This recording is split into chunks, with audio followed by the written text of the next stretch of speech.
तो इस वीडियो में हम देखेंगे पाचक पित्त के बारे में। तो पाचक पित्त क्या होता है? पचति आहारम इति पाचकम, अर्थात इसका मतलब होता है जो आहार का पाचन करे, जो आहार का पाचन करे या जो डाइजेशन में हेल्प करे वह पाचक पित्त है। अब सबसे पहले देखते हैं सुश्रुत इस बारे में क्या बोलते हैं।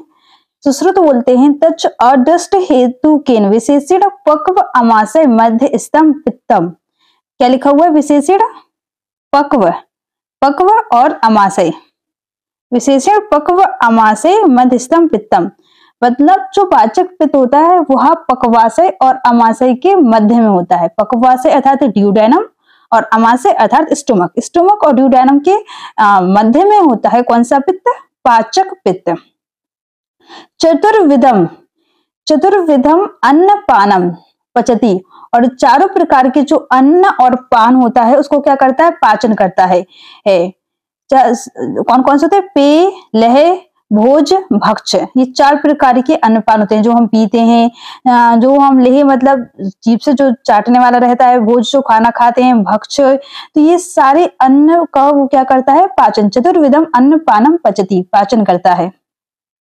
विवेच्यति, चा, और जो अन्न है, जो भी हम चार प्रकार का अन्न खा रहे हैं उसका पाचन करेगा। फिर विवेच्यति चा दोष रस मूत्र पुरीसाणी, मतलब फिर उसमें से जो आहार खाए उसका पाचन किया, फिर उसमें से दोष को अलग करेगा, रस को अलग करेगा, मूत्र पुरीस को अलग करेगा, इन सबको अलग करेगा। दोष अर्थात वात पित्त कफ दोष को अलग करेगा, रस आहार का जो रस है उसको अलग करेगा, और जो मूत्र पुरीस है उसको अलग करेगा।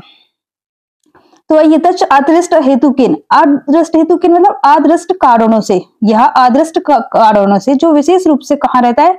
पक्वाशय अर्थात ड्यूडेनम, अमाशय अर्थात स्टोमक के मध्य में रहता है, बीच में रहता है। ऐसे जो पित्त होता है उसको पाचक पित्त कहते हैं। और वह सभी चार प्रकार के अन्न और पान का क्या करता है? पाचन करता है। विवेचन अर्थात अलग अलग करता है, उसमें से क्या अलग करता है? दोष को अलग करता है, रस को, मूत्र पुरीस को अलग करता है। तत्र स्तंभमेव, तत्र स्तंभ एव अर्थात अपने स्थान पर रहते हुए, च आत्म शक्तिया अर्थात अपनी शक्ति के अनुसार, अपने स्थान पर रहते हुए अपनी शक्ति के अनुसार, शेषाराम पित्त स्थानानाम, जो शेष पित्त स्थान है, पित्त और भी जगह जो पाया जाता है, शेष पित्त स्थान है। शरीरस्य च अग्निकर्म, शरीर में जो अन्य पित्त स्थान होते हैं, च अग्निकर्मणा अनुग्रहम करोति, उनको अपने अग्निकर्म के द्वारा अनुग्रह करता है। अनुग्रह अर्थात उनको शक्ति प्रदान करता है। तो वो जो ये जो पाचक पित्त है, जो अन्न पित्त होते हैं, जैसे भ्राजक पित्त होता है, रंजक पित्त होता है, साधक पित्त होता है, आलोचक पित्त होता है, 5 प्रकार के पित्त होते हैं। उसमें पाचक पित्त सबसे उत्तम कह सकते हैं, क्योंकि वह जो अन्न पित्त है या अन्य स्थान पर जो पित्त है उनको शक्ति प्रदान करता है अपने अग्नि कर्म के द्वारा। तस्मिन् पित्ते पाचको अग्नि रीति संज्ञा, इस पित्त को हम क्या नाम देते हैं? पाचक अग्नि, पाचक अग्नि इति संज्ञा, मतलब यह संज्ञा देते हैं। कौन सी? पाचक अग्नि। तो यही होता है। सबसे पहले पाचक पित्त का स्थान क्या होता है? सुश्रुत ने पक्वाशय और अमाशय के मध्य। क्या काम है इसका? 4 प्रकार के अन्न पान को पाचन करना और उसका उसमें से दोष रस और मूत्र पुरीस का विवेचन करना, ये इसका काम है। और दूसरा काम क्या है? अन्न पित्त के जो स्थान है उनको क्या करना? शक्ति प्रदान करना। किसके द्वारा? अपने अग्नि कर्म के द्वारा। बाघभट्ट ने, जो बाघभट्ट है इसके आगे देखेंगे, तो जो बाघभट्ट है, बाघभट्ट ने भी पाचक पित्त अमाशय और पक्वाशय के मध्यम ही बताया है। बाघभट्ट ने भी पाचक पित्त का स्थान क्या बताया है? पक्वाशय और अमाशय के मध्य।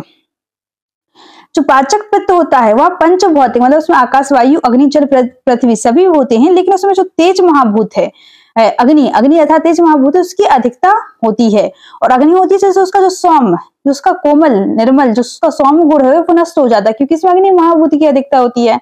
और सोम गुण से उत्पन्न द्रवता को, मतलब जो द्रवता मतलब जो लिक्विडनेस होती है उसको दूर करने का इसका क्या हो जाता है? स्वभाव। जो पित्त है वो तो द्रव है, स्वयं द्रव है, लिक्विड है, लेकिन यह क्या करता है? द्रवता को दूर करता है। और ये किससे काम करता है? तेजोत्कर्ष, मतलब जो तेज गुण है, तेज गुण मतलब जो अग्नि से उसको तेज गुण मिला उससे कार्य करता है। अब इसका मुख्य रूप से इसका कार्य क्या होता है? दहन, दहन करना, किसी भी चीज को जलाना, पाचन करना, है ना? दहन करना, पाचन करना, इसके मुख्य कार्य होते हैं। तो पाचक पित्त का मुख्य कार्य क्या होता है? अन्न का पाचन करना, दहन करना। और यह कार्य वह अकेले नहीं करता, इस कार्य में उसकी कौन मदद करता है? समान वायु मदद करते हैं और क्लेदक कफ भी मदद करता है। कौन कौन मदद करता है पाचक पित्त का? समान वायु, क्लेदक, कफ मदद करता है। और ये ऐसे कार्य करता है कौन कौन से? दहन, पाचन। इसी के कारण इसको अग्नि की संज्ञा दी है, दहन अर्थात जलाना, इसलिए से अग्नि की संज्ञा दी है। तो ये हो गया। अब इसके बाद जो चरक है उन्होंने कहा है अग्नि एव शरीरे पित्त अंतर्गत कुपित अकुपित शुभ अशुभानि करोति, अर्थात जो पित्त है, जो सभी प्रकार के पित्त है उसके अंतर्गत मतलब पित्त के अंदर क्या रहती है? अग्नि रहती है। पित्त के अंदर अग्नि रहती है और उससे सभी प्रकार के कुपित या अकुपित शुभ अशुभ सभी प्रकार के कार्य होते हैं। तो यही होता है कि जो पित्त के अंतर्गत अग्नि रहती है और वह सभी प्रकार के कार्य करती है। अब जो ऐसी अग्नि होती है जो अन्न का पाचन करती है, अन्न का पाचन कौन करता है? पाचक पित्त करता है और उसके अंदर अग्नि है। पाचक पित्त के अंदर, क्योंकि सभी पित्त के अंदर अग्नि है, तो पाचक पित्त को क्या बोला जाता है? पाचक अग्नि भी बोला जाता है। और यह पाचक अग्नि कहाँ रहती है? पक्वाशय और अमाशय के मध्य। पक्वाशय अमाशय के मध्य अर्थात जो नाभि होता है उससे ऊपर रहता है। तो जो पक्वाशय और अमाशय अर्थात स्टोमक और ड्यूडेनम के मध्य वाला रीजन होता है वह ग्रहणी होता है, तो उस ग्रहणी में रहती है। और इसी ग्रहणी में रहने के कारण इसे जठर अग्नि या अंतर अग्नि भी कहते हैं। तो जो आचार्य चरक है वो कहते हैं जो जठर अग्नि होती है जो आहार का पाचन करती है, आहार का पाचन से आहार रस और गुड़ मूत्र अलग हो जाते हैं, पुरुष मूत्र अलग हो जाते हैं। तो जो पाचक अग्नि होती है वही जठर अग्नि और अंतर अग्नि एक ही है, अर्थात जठर अग्नि और पाचक पित्त एक ही चीज है, दोनों अलग अलग नहीं है। किसके अनुसार? चरक के अनुसार। और उन्होंने कहा जो अन्न का पाचन करने वाली अग्नि होती है अर्थात उसको हम पाचक अग्नि भी बोल सकते हैं, जठर अग्नि की भी बोल सकते हैं, अंतर अग्नि भी बोल सकते हैं। वह सभी अग्नियों में उत्तम मानी गई है, क्योंकि अगर पाचक अग्नि की वृद्धि होगी तो अन्य अग्नियों की वृद्धि होगी, अगर पाचक अग्नि का क्षय होगा तो अन्य अग्नियों का भी क्षय होगा। यही बोला है जठर प्रदेश में रहने के कारण इसको क्या बोलते हैं? जठर अग्नि। जठर अग्नि, जठर मतलब वही पक्वाशय और अमाशय के मध्य का भाग, उसको ग्रहणी भी बोला जाता है। ठीक है। और जो पाचक पित्त होता है वही उसका काम क्या होता है? अन्न का पाचन करना। और अन्न का जो पाचन होता है उसके बाद जो आहार रस होता है उस पर धातु अग्नियां मतलब धातु वाली जो अग्नियां होती है वो कार्य करती हैं। तो अन्न पर सबसे पहले जो कार्य करता है उसको क्या बोलते हैं? पाचक अग्नि बोलते हैं, पाचक पित्त भी बोल सकते हैं, जठर अग्नि भी बोल सकते हैं, अंतर अग्नि भी बोल सकते हैं। और अन्न का पाचन दहन में कौन मदद करता है? समान वायु और क्लेदक कफ बताया था। समान वायु के द्वारा ही दोष रस मूत्र पुरीस अलग होते हैं और अन्य अग्नियों को बल प्रदान कर शरीर के अन्य कार्य जो पित्त से संचालित होते हैं उन्हें पूर्ण करता है। अब देखेंगे साड़ंगधर। तो साड़ंगधर ने पाचक पित्त का स्थान अग्नाशय कहा है। अभी अग्नाशय को क्या कहा जाता है? पैनक्रियास कहा जाता है। और पैनक्रियास से दो तरह के स्त्राव होते हैं, बहिस्त्राव होता है और अंतःस्त्राव होता है।